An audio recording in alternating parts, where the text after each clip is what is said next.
and see all the great presentations we're going to talk about today. So good morning, and thank you for joining us today for our Falvey Data Visualization Competition Award ceremony. My name is Nicole Daly, and I am one of the librarians here at Falvey Library. I'm the liaison for communication and sociology and criminology, as well as the College of Professional Studies. I am also the chair of the International Love Data Week Committee. That's a little broader in scope, obviously international. And I'm privileged to host today's event and recognize these students today. This competition is a part of the library's Love Data Week 2026 events. So hopefully you were able to join us for one of our many webinars and workshops that we've had throughout the week, including Intro to OpenRefine, Intro to Python, as well as Data Governance for Research Data. These webinars are hosted to showcase data literacy and data resources that are available through Falvey Library. And today we're going to recognize for award-winning projects that the students are going to share a 5-minute summary, and then there will be time for questions at the end. So please let them finish their presentations, and then there will be time. Before we begin, I do want to invite Millicent Gaskell, our Dean of Libraries, to make a few welcoming remarks.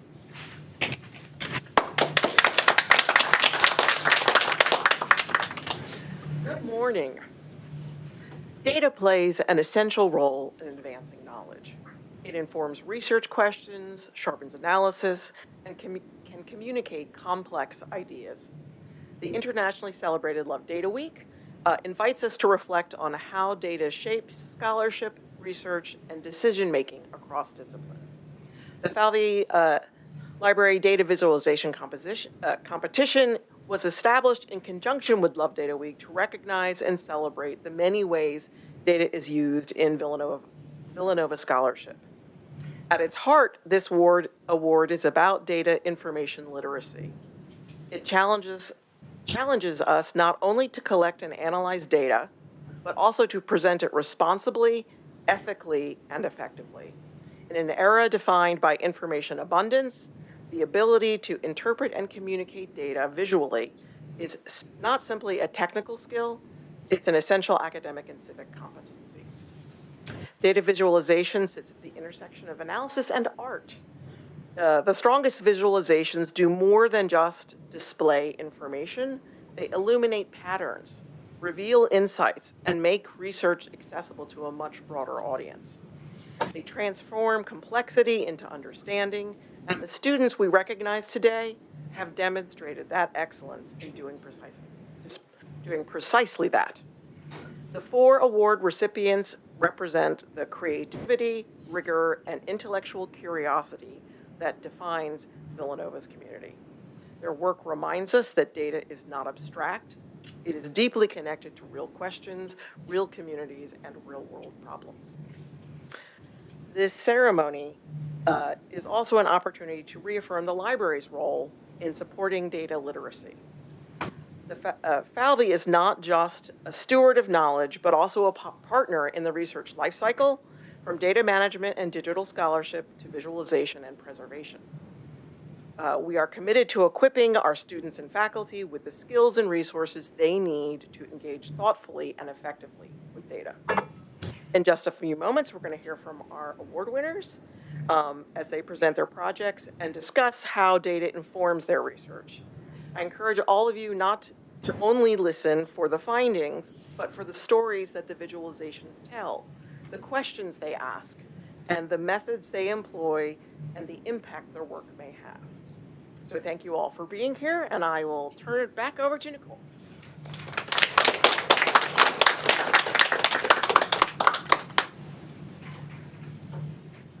Thank you, Melissa.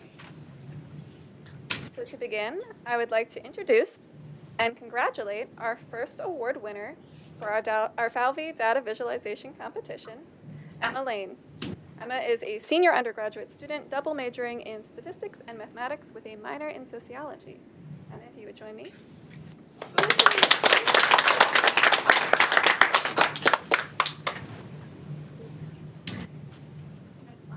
Okay, great, thank you.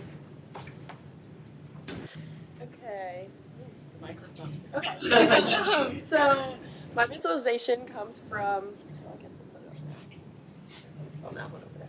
But comes from my capstone project I did for my stats major last fall. So my main question was about prenatal care and if it was effective in terms of preventing against negative birth outcomes or birth complications in any sort of way, and to what extent. So basically, is it effective? So to do it, I used the CDC natality data set from 2023, which has all registered live births in the US from 2023, just about 3.6 million births, and it has about 200 variables. A lot of them are recoded, but going along with each birth. So among those were the number of prenatal care visits, which had most of the data there, not a lot missing, and so that was perfect. And also the whether or not you were admitted to the NICU, so that's the neonatal intensive care unit, which I thought was pretty telling of whether you had a birth complication or not. So there was a lot of variables in there, but those are the two that I ended up choosing. So I spent the semester building a model to predict NICU admission based on prenatal care and the number of visits you went to. And I used, because there are 200 variables, I used various like machine learning methods to like filter through the variables, decide which ones are important, and then just traditional regression methods as well to build the model. I ended up with 11 other variables to like control for, so that was like mother's weight, mother's age, gestational age of the baby, and I ended up with 85% accuracy, or 84.2% accuracy, which I was pretty happy with, which is basically this visualization. But getting to my findings and the way that I displayed them, so it's basically shown in this graph over here. So you have the percent reduction in odds based on the number of prenatal visits that you went to, compared to the reference group of 0, which is on this axis right here. So basically you have on the Y the number of visits that you went to up to 1 through 25 plus, so I truncated it there so that there was a large sample size in each group. And then on the X you have the percent reduction in odds that your baby was admitted to the NICU based on the number of visits. So, and then you have the estimates from the model and the confidence bands. So, for example, it would be that if you went 1 time as opposed to no times, you're associated with a 9% reduction in odds of your baby being admitted to the NICU as opposed to not going at all. And then you see that in the blue, the magnitude pretty much increases up to that magic number 13. So 13 visits as opposed to going to no visits, you're associated with a 64% reduction in odds. So you see that pretty obvious pattern going there. And then in red, I highlight them in a different color because I think there's a different underlying pattern when you get to more visits. So when you get to 14, 15, 16, all the way to 25 plus, you see that that magnitude starts to increase again. So your odds of going to the NICU are starting to increase again, still significantly less than if you're not going at all, significantly reduced as opposed to not going at all. But I think that's probably some sort of underlying pattern there about maybe you were going to more visits because something was up with the mother or the baby, so you need to go to more visits to be checked up on, and that probably in turn, that issue that they found or complication that they found increases again your odds of going to the NICU. So that's probably why you see that like kind of regression going this way. But I think the main takeaway that I wanted to show from the visualization, other than that maybe underlying pattern, and beyond just the fact that 13 visits is the magic number of visits, you know, that's your greatest reduction in odds, I think it's that if you go once, you're already reducing your odds of your baby being admitted to the NICU by 9% if you go twice. So even if you're not going all 13 times, just once or twice can really make a difference. And I think I purposely chose to frame it as like positively, like your percent reduction in odds as opposed to your increased odds, just because I think that's more telling to like an audience instead of like, you know, saying like you should go this many times, you should go this many times if you can't, versus like putting more of a positive spin on it. This is like what you could, you know, achieve. So I think it was a pretty successful visualization that way, and I think it shows a clear association with the protective effect of prenatal care.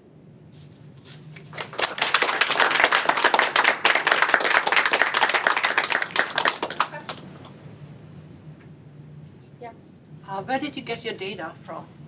It's the CDC data. They have a natality data set that they put out every year. So I chose the second to most recent year, which was 2023. I also chose this year a little selfishly because that was when my niece was born. So I thought it was kind of cool that she was going to send somewhere and I didn't know. So that was part of it. Yeah. So was this the percent reduction in odds from the regression? So after you controlled for the other things? Like, Yeah. Like number of, how long in the pregnancy would be in there, for example? Yeah, because obviously if you had a preterm baby, you're probably having less visits to begin with. So I did control for all of those, pretty much determined by like a random forest, like which ones were, because I couldn't go through all 200, which ones were more important and which ones were clinically more important. And I did have a bunch of different versions of the model. This one had the smallest confidence bands and just the best results, so that's what I went with. Any other questions? Okay. Perfect.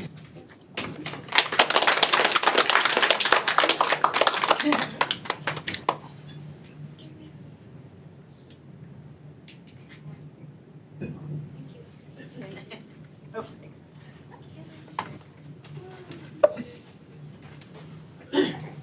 Thank you, Anna.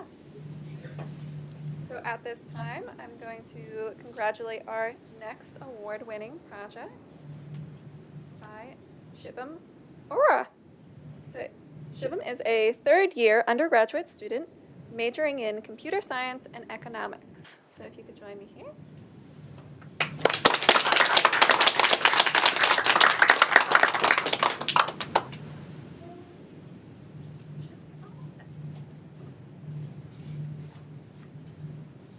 Hey everyone, I made this project to kind of like highlight like the tools we already use are not really free and there's always a cost to pay for this. The idea about this thing came like in sophomore year when I was taking a computer ethics class.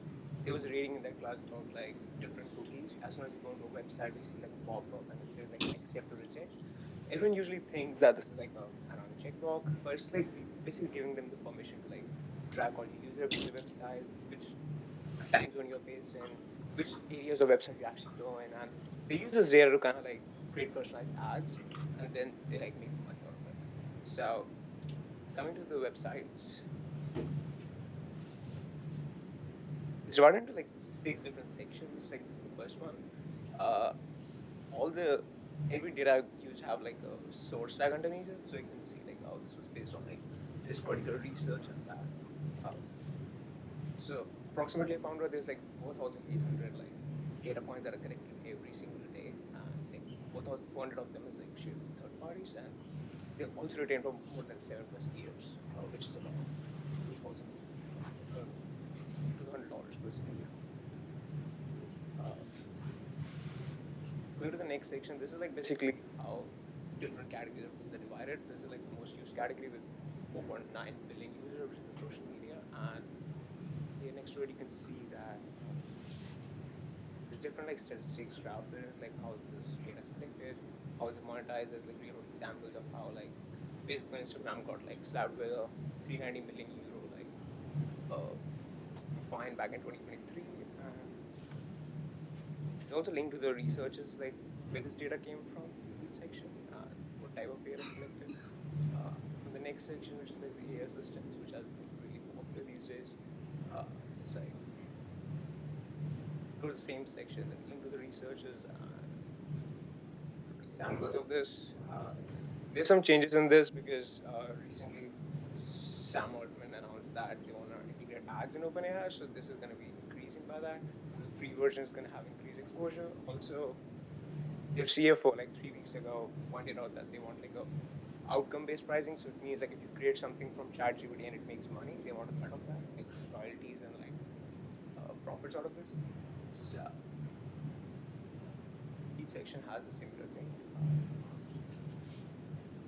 Moving on to the next section is like highlighting like not everyone is equally affected by this. This is like the different demographics and like age groups that are affected by it. And if you click on it, you can like see what you can like the link to the articles affected by this, and also like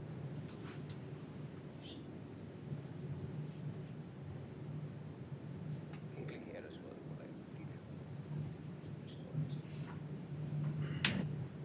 This is like a scatter plot. It's kind of like has a few of the popular apps that give the Also, each section has this like information button. You can see like how this data was calculated. Scan report kind of like shows the important. You can just see like select the social media apps. Like the social media apps, it has like a few popular ones, and you can just click on it and like see more information about it. Like Facebook and Instagram are like famous for collecting like all the data categories and selling it for like personalized ads.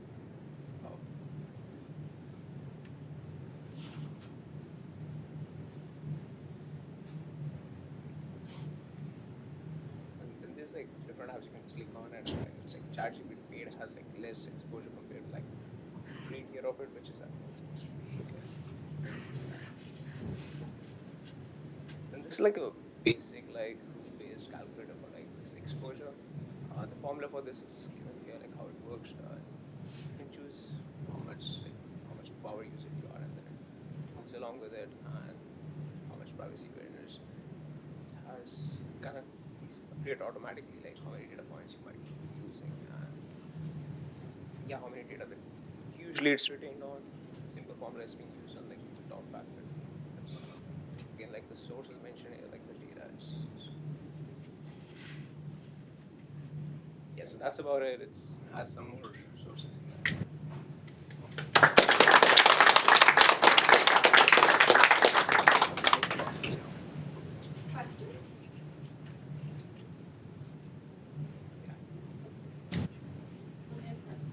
So I find this very fascinating.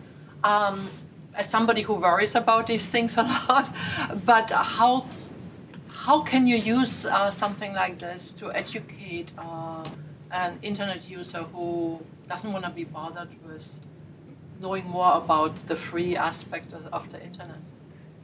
Sorry, what was the question? How could you use a tool like that to bring it to make it attractive for people who use the internet a lot but really don't want to think too deeply about it, what it costs or the hidden costs? Yeah, I think there's like a lot of articles posted on this particular subject, and the thing is like articles were pretty dense. That's why I choose to like kind of do less wording and more like visualizations. And so I think they can use this like something like I think there are even more tools like this they can use to like kind of understand what kind of information. You can also like use AI to kind of understand how data is collected and understand more of it. So like yeah. And so thank you for your terrifying presentation. I was going to say, you mentioned AI as part of this. Did the data show you anything about, pre-AI, post-AI, broader adoption? Was there any sort of sense of how AI is affecting your privacy? I think it just so I think the categories like social media, like yeah, so a lot of these categories existed before it. I just added another one, but it's like still evolving at a very fast pace. Because when I made this, ChatGPT is only using your things to improve their model, but now they are also like, trying to do ads. They're also like trying to do that royalty based profit out of it. And there are other apps like DeepSeek which have even worse privacy policy. They're like extract information. If you post something on it, they kind of like monitor like, oh, is there any valuable information they can use? There's a case of Samsung that banned their employees from using ChatGPT because someone published some confidential document on it to like summarize it. And now it was being used. So Okay, thank you. If I go to your website, is it free or are you going to collect it? it's free. It's completely free. It's hosted on Vercel, so it's going to be there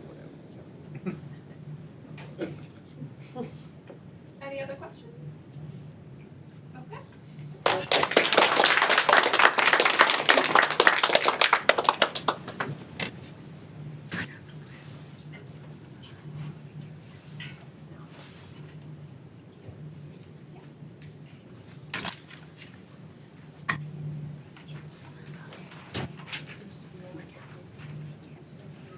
Thank you, Shivam.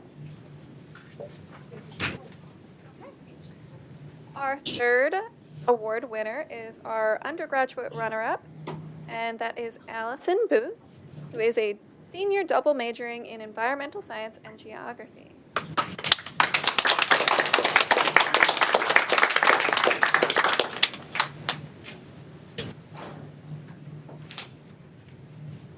Okay, so my visual is is actually part of my thesis. So this is like the project title of my thesis. And so these are two maps showing climate change in the Middle East. And basically my goal was to create a more like spatially robust version of a climate model for the Middle East using temperature and precipitation changes. And the biggest flaw of other like existing climate models is that they often use one station within like the center of every country, which is difficult because it doesn't take into account things like maritime effects or topographical changes. And additionally, the IPCC uses points that are about 100 miles apart at best. And the points that I used were about 50 miles apart from the University of East Anglia Climate Unit. And so with these maps, I was able to get a denser sample because I also chose stations that accounted for things like climate, that affected climate, including continentality, coastal versus inland areas, and topographical differences. So I took into account like mountain ranges and used points on both sides of mountain ranges. And so therefore these maps were able to demonstrate a more clear and spatially robust climate model when compared to other existing models. And then in order to create these visuals, I completed a climate change analysis using long-term precipitation and temperature changes from 1901 to 2022. And I used 35 different climate stations within the Middle East. And the goal was to establish quantitatively the magnitude of climate change happening during this 101-year period. So these stations, I said, were chosen to ensure spatially dense coverage in the Middle East, accounting for these geographic effects. And I calculated the change in climates based on the two-period method. So basically this defines climate change as the difference between average conditions in the first 10 years of the period and the last 10 years of the period. So for this, most stations were, I took it out from 1901 to 1911 and then 2012 to 2022. Varied a little bit depending on the available data, but that was pretty consistent throughout. And then using this, I then put this information into GIS. And I use the kriging on GIS. So basically, this just takes the points and essentially like fills in the surrounding area. And so it takes like it's a semi-variogram, so it generates to generate a raster values.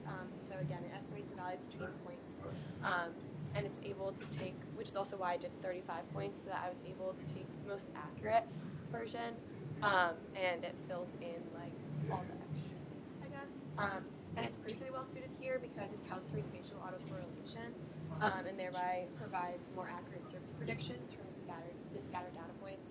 And it minimizes any estimation variance and generates this robust model of spatial change. And the precipitation and temperature data offers very clear insight into particularly vulnerable areas in the Middle East. So on these maps, the darker red and the temperature means that there was a larger increase in temperatures over this period. And then if you look at the precipitation one, the lighter yellow means that it got even drier. And then all the colors are drier except for the like blue. Blue does mean they got actually an increase in precipitation over this period. And we can see for temperature a bimodal pattern was created. And so the hottest regions are in the Levant, which is right up here, and then the Persian Gulf as well. It's a little bit hard to see on here, but those two areas are the like hotspots, I guess. They got the largest change in temperature. And then precipitation is a little bit more variable, which again is a little bit expected just because of maritime effects and again topographical changes. So that isn't as clear as temperature, but it does line up pretty well with the temperature changes. The regions with the largest drop in precipitation are centered on Lebanon, which had 10.6 millimeters per year of a decrease in precipitation, and then the secondary area of significant decrease is in Syria, and that was about 9.81 millimeters. And then, as I said, the most drastic temperature increases are spatially coincided with the largest decrease in precipitation as well.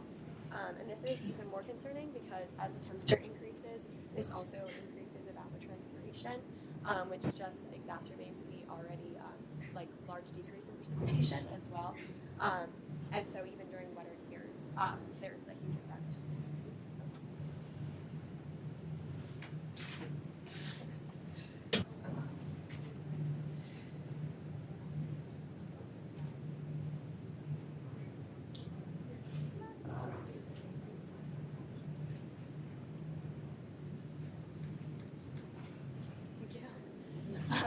So So I was saying, just like even during wetter years, there's still obviously like huge effects on the precipitation because the temperature is also increasing.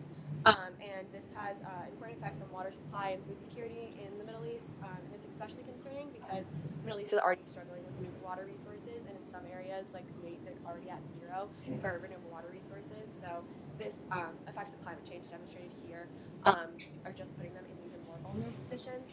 And I used these maps in order to continue on to my thesis to show the overall vulnerability of the Middle East, which is exacerbated by the climate change that I showed here in these visuals.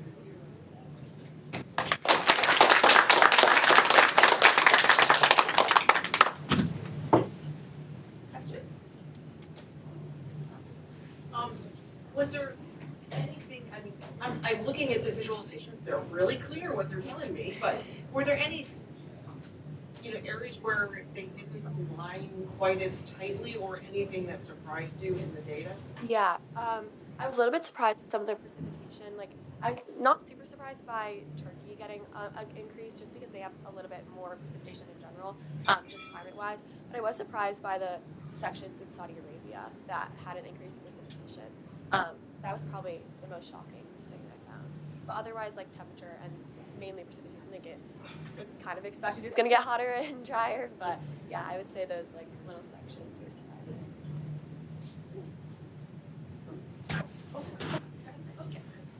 I'm curious why you chose this region to focus on and whether you have a sense of how this region compares with the rest of the globe in terms of change in temperature and precipitation changes. Yeah, this region was mostly picked because my advisor studies a lot in the Middle East, but it's also just, it's the temperatures and the precipitation, the climate is getting the worst in the Middle East, like in the world comparatively.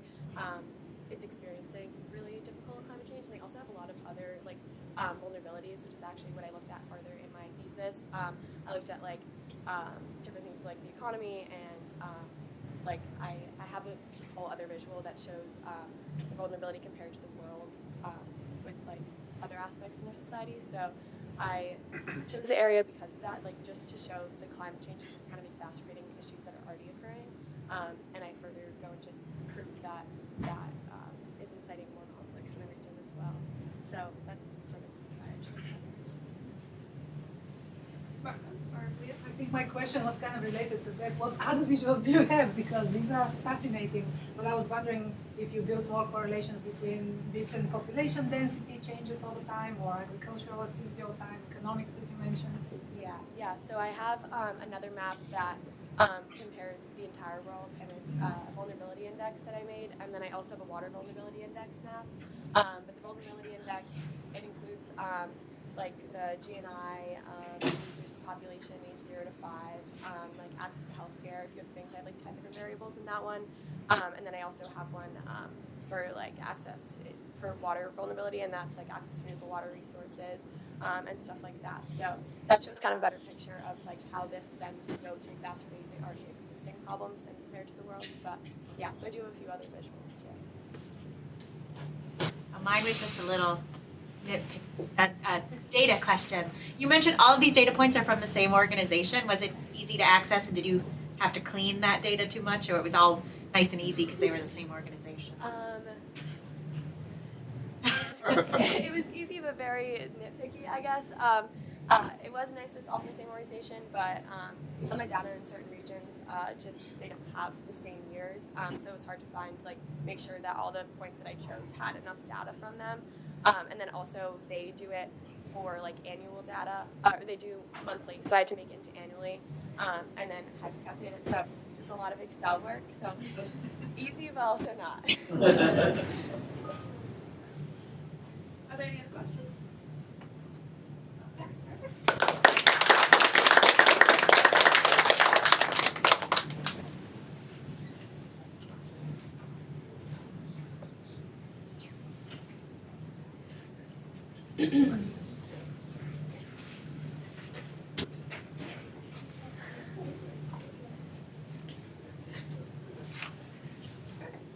Thank you, Allison.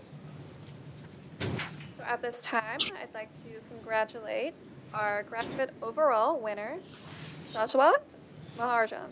If you would come up here and to that slide. Lots of tabs. Yeah,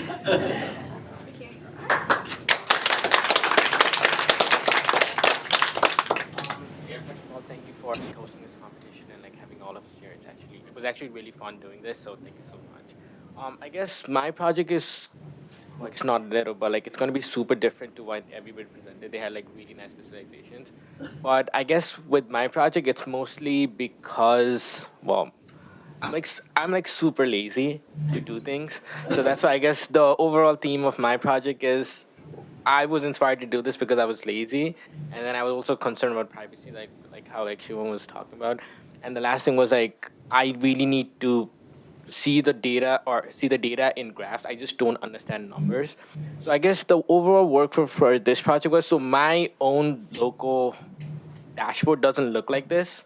The only reason I have this like this is because it was easier to for me to sort of present. I guess if I did win this competition, but like it doesn't look as fancy as this. I think. But yeah, so I guess the overall workflow is like the issue with my project when I started doing this was a lot of the statements that I did get were like in PDFs, so it was really annoying to like have to extract like particular transactions. But then I figured out that there is a way to like convert that from PDF to Excel or not Excel, like a CSV format. So that was interesting. I was trying to do that, but then turns out I was just not looking deep into like these bank statements that also lets you export the same things as CSV. So it took 4 months of my life, I guess. But yeah, so now I can do it as a CSV. But then the other thing I realized was it was really difficult to like classify transactions into like certain bunches. So and I didn't want ChatGPT to know that I go to Nova like a million times this week. So that's why I ended up using like a local LLM. So it's pretty neat. So like the other thing also is I guess sort of really concerned about like how much water like a single query uses. So then I realized that you can actually use local LLM. So like all of these runs in my own computer so that like OpenAI doesn't know what I'm eating. So in terms of that, so I extract the things from CSV. Some of the statements have like the code names, I guess, so it automatically labels groceries like rent and all of this stuff, but not all of it does, which is really annoying. So that's why I use a local LLM to like put the transaction in. It gives me like a tentative summary of like what it should be categorized as. So that's pretty neat. So that way I can just go back and then edit stuff rather than manually labeling every single sample. So that's kind of the workflow. So once that's done, now it was like really relatively straightforward to then make it into like a pie chart or like a bar plot, and then also see the trends. So that was kind of like the thought process behind this. And the biggest thing that I realized when I was doing this was the rent, because it's just so high, and as a PhD student, obviously you're not paid enough. It was really, I guess, like it was suppressing where I was spending my money on other places. So that's why I thought it was really important for me to like be able to toggle this off. So once you're able to toggle that off, then you can actually see where your money is going to. Like I don't know what I'm spending on subscription for like $20, $30. I still don't know. But everything when I look into my statement, it makes sense. But I still cannot fathom that I'm spending $30 on a subscription every single month. And also I didn't realize I ate out that much as well, and especially when I'm eating out that much, I don't know what I'm spending like $100 on groceries every single month for. So so those are kind of the insights that I got, and then it was really neat to see like all of the things represented on the pie chart as well. And because the overall goal of this project was to limit my spending, be more intentional about my spending, so that was kind of the thought process behind having like a 6-month trend. So the one good thing is I've drastically, well, this is probably not a good thing actually. Now that I think about it, the house of groceries has like gone down a lot, and has stayed consistent once I did this. So this was pretty nice, and the data for this is like my overall spending trend. So I guess that's the source of the data. But yeah, that was overall my thought process about like me being lazy and I really need to visualize data, and also me being concerned about privacy was kind of my thought process about like why I did this project, and thought it was really cool to submit to this competition. So yeah, thank you for listening. Also, I was going to mention this really quick, but I don't know where Shivam hosted his website, but like a lot of the things you can do in GitHub itself. So it lets you do one static website per account. So I don't even know what email I use to do this right now, but I just have the website URL. But if it's helpful for people in the future, it's really neat.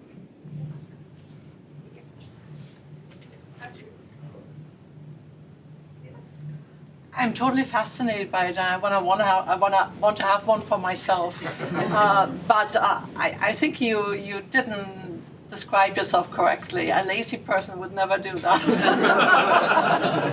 I think of myself as lazy, and I would never put that much energy into figuring out how I guess I should. how I use it. I'm lazy, but I just don't like spending money as well. Yeah.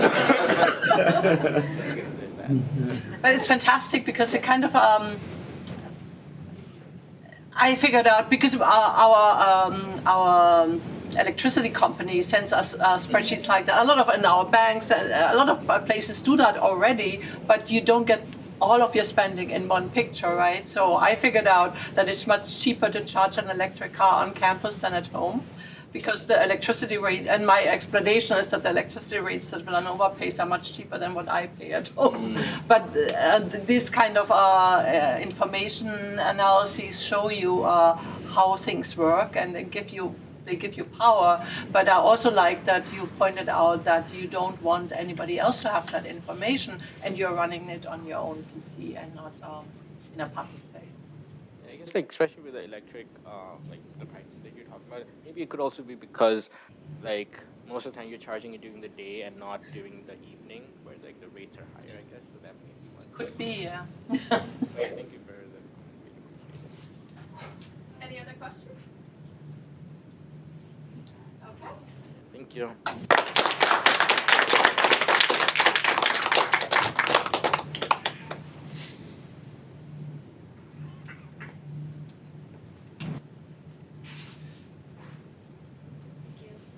Thank you so much. Thank you. That was a wonderful presentation for all four of our presenters. Thank you all for joining us today, and thank you once again to our award winners for submitting. All of the projects were wonderful, and we are very proud to recognize all the hard work that you've put in. And is definitely not lazy.